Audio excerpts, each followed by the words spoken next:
Alright, in this video I'll be installing a new bottom garage door seal in my garage.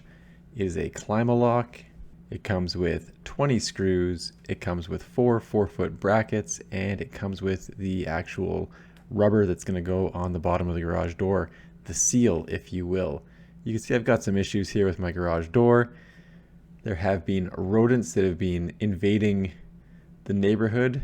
And over the years, they've chewed through the rubber on this thing. The old one's probably original, and it's only held in place by about 6 or 7 screws. So getting it off is actually really easy, but it does have a different mounting system, so I can't reuse that. So I just grab my drill and remove all the screws that are holding it on. And there's going to be links to the tools and things that I use in the video as well in the description. So once I've removed a sufficient number of screws from that old garage door seal, it does start falling down, so you do need to be careful. And because you're working overhead, I do recommend wearing something like safety glasses or sunglasses or something, because there's just dust and stuff that was falling on my face. Now, to get this thing started, you do need to put the seal into the actual bracket initially, or at least that's what the instruction says. I'm not sure if that's actually required. I probably had enough room to slide it in afterwards, but it does make sense to get it started before you mount it to the bottom. And really you just take these things, mount them to the edge of the garage door, pick whatever side you want to start on, and then just mount the bracket onto the bottom of the garage door. It's pretty straightforward. Some of the screws didn't actually bite into the garage door. I had to redo a couple of the holes.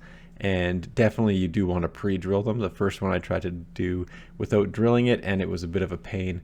But after I started pre-drilling the holes, it did make all the difference in the world. So just drill straight through that mounting bracket and then straight through the bottom of the garage door, obviously using a drill bit that's smaller than the screw, and then take one of the screws and slam it in. Obviously, like I said, there's 20 screws, so I put 5 screws in each.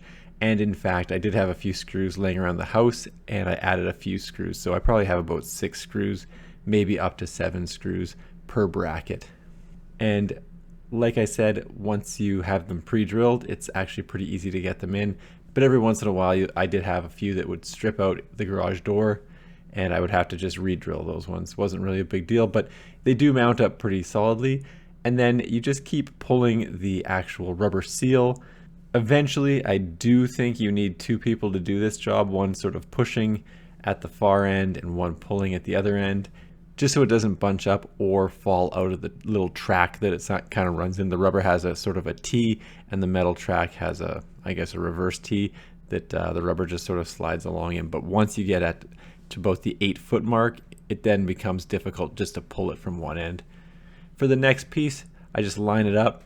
I also start with the rubber slightly into the bracket, just sort of like I did on the first one, and that helps line everything up a little bit easier, I found. And I put the first screw right in the middle. So again, just pre-drill it right through both the bracket and the bottom of the garage door, and then take one of the metal screws and screw it again right through the bracket and then right through the door. And I do that 5 times for the second bracket, just like I did for the first one.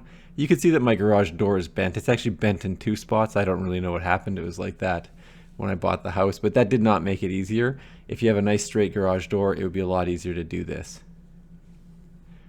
Perhaps one day I will swap out this garage door as well. And like I said, I was able to do 2 brackets, so 8 feet by myself, pulling that rubber piece through. Once I got to bracket number 3 and 4, I did have to recruit some assistance. And third bracket went in just the same as the second one. The difference for the fourth one, I had to cut about a 1/2 inch off the final bracket. It is a 16-foot door, but I just found that having that extra 1/2 inch or whatever just put it out too far, so it would go up beyond the edge of the garage door. So you might need a hacksaw as well.